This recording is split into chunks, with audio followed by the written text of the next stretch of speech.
Praise the Lord. प्रभु को महापवित्र नाम धन्यवाद हो। प्रभु ताहांको जीवित वाक्य गोटे नूतन प्रसंग नहीं आपण मान सम्मुख में आसवाई अनुग्रह प्रदान करिसेंती। सेतिपाई मु परमेश्वर को धन्यवाद करे। आपण समस्त को आज सेवा कार्य प्रभु जीशु ख्रीष्ट अति पवित्र बहुमूल्य नाम मु स्वागत जनाए। प्रिय माने आज गोटे छोट प्रसंग उपरे आम अल्प समय कथबार्ता हेबा। आज प्रसंगर शीर्षक है जड़े ख्रीष्ट विश्वासी सत्य साक्ष्य कौन अटे। जड़े ख्रीष्ट विश्वासी सत्य साक्ष्य कौन अटे। यही प्रसंग उपरे अल्प समय आम परमेश्वर वाक्य ठारू कथबार्ता हेबा। आज आम ख्रीष्ट विश्वासी भाव में अनेक थर अनेकों ठारू आमे साक्ष्य शुणीछु। एपरिकी अनेक भाई भौणी माने थांती से माने सभा समिति रे मंडली सम्मुख रे लोक गहली मध्य से माने साक्ष्य देवा पाई भल पाती। आमे जानू जेतेबेले सदा प्रभु मसा को 10 आज्ञा देले से 10 आज्ञा भितरु गोटे आज्ञा हैला तुम्हें मिथ्या साक्ष्य देव नहीं। प्रभु को नाम स्तुति हो। प्रिय माने आज आम परमेश्वर वाक्य ठारू देखिबा जे जड़े विश्वासी सत्य साक्ष्य कौन अटे। यही कल्पना यही चिंता करुथिबा समय रे मु आपण मानकु परमेश्वर वाक्य गोटे अंश पढ़िबा पई चाहे।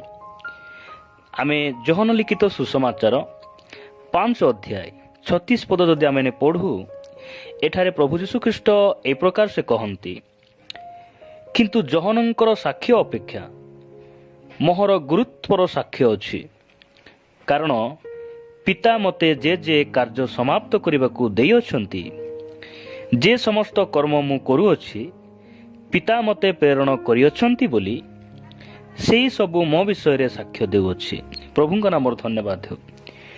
प्रभु जीशु ख्रीष्टंकर पिंदा अड़ा एई कौनसी एक्टिविटी तांकर साक्ष्य को निरूपण करू नथिला, मात्र ताहांकर कार्य प्रमाणित करुथिला जे सी स्वर्गरु आसी अछंती। ताहांकर कार्य प्रमाणित करुथिला, प्रमाण देउथिला जे सी पितांक ठारू आसी अछंती। आपण जानंती कि जदि आपण जोहन लिखित सुसमाचार 3 अध्याय 2 पद पढ़िबे, निकोदिम प्रभु जीशु ख्रीष्ट को गोटे कथा से कहती। से रात्रि समय जीशु निकट को आसी ताहांकु कहिले, हे गुरु आपण जे ईश्वर ठारू आगत गुरु एहा आंबे माने जानू, कारण आपण एही जो समस्त कार्य करुछंती ईश्वर संगरे नथिले एही सबु केही करि पारे नाही। प्रभु का नाम धन्यवाद हो।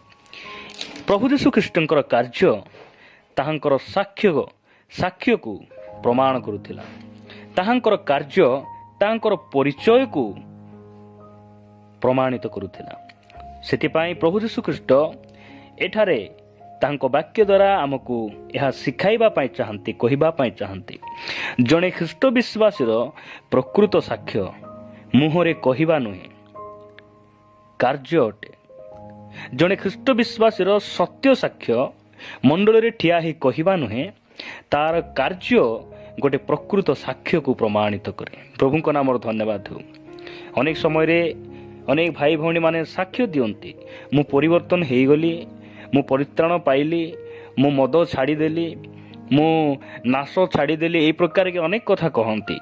मात्र परवर्ती समय रे से माने पुणी थरे सेई पाप को फेरी आसंती। प्रिय माने आमे जेते सजई जेते आमे बुद्धिर ज्ञान सहित साक्ष्य देले मध्य आमर साक्ष्य सत्य हेबो नै। जदि जणे आपण को कहिबो मो बापा हेली, ताहले आपण केमिति विश्वास करिवे?